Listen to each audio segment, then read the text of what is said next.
Welcome to Luca and Miguel. Enjoy the video. You start by confirming compatibility, Word 2016 or later, and a supported OS.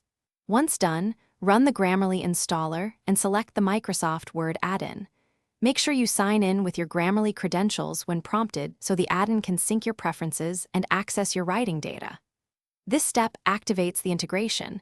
Without signing in, Grammarly won't appear in Word. If you use an organizational account, pick the correct profile to avoid permission conflicts and keep your suggestions personalized. Open Word and locate the Grammarly button on the home ribbon or under add-ins.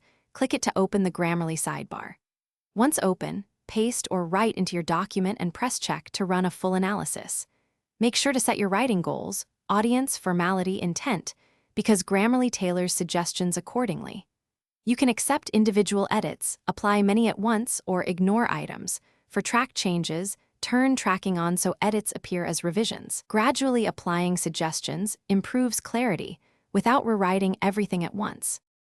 Finalize by reviewing all suggestions and accepting or rejecting each change, then save your document and run one last check to catch missed issues. If you work across devices, use the Grammarly desktop app or Cloud Sync to keep drafts consistent before copying final text back into Word. If Grammarly doesn't appear or stalls, restart Word first, then update Office and the Grammarly add-in.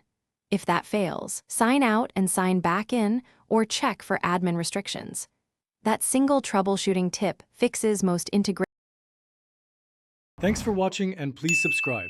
It's the best investment you'll ever make.